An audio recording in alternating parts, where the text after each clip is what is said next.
أهلا بكم متابعي قناة ملوك الدواجن. اليوم نتعرف على شكل بيض البط. لاحظوا، هذا هو شكل بيض البط. ركزوا على هذه البيضة، نلاحظ أن لون البيضة هذه غامق مقارنة بباقي البيض. لاحظوا، طبعا تعتبر هذه البيضة أول بيضة تبيضها البطة، البيضة البكرية. أول بيضة تبيضها البطة تكون لونها بهذا الشكل، لونها يكون رمادي، يعني مائل إلى الرمادي. أما باقي البيض كما تلاحظون يعني لونه طبيعي، فقط المقارنة تكون بين البيضة الأولى وباقي البيض. لاحظوا، البيضة الأولى كما ذكرنا لكم يكون لونها مائل إلى الرمادي أو رصاصي. هذه البيضة البكرية. طبعا هذا هو بيض البط، وأعتقد أن بيض البط مقارب لبيض الدجاج، أو أن بيض الدجاج البلدي يكون حجمه أصغر.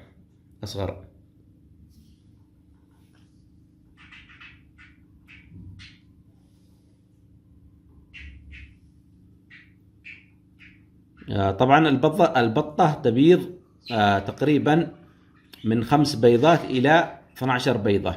بعض البط يصل بيضها إلى 15 بيضة، وممكن تصل إلى 18 بيضة بعض البطات، ولكن المعدل الطبيعي يكون من 5 بيضات أو 7 بيضات إلى 12 بيضة.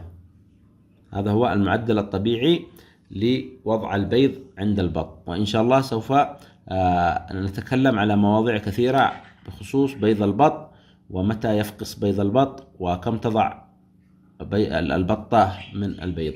فقط في هذا الموضوع حبينا نتعرف على شكل البيض، وأن البيض البط يكون مقارب لبيض الدجاج. والكثير من الناس يسأل هل يؤكل بيض البط؟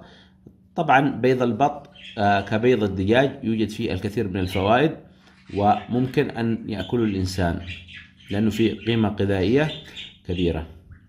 هذا، ونتمنى لكم الفائدة، وإلى اللقاء في مقطع قادم إن شاء الله.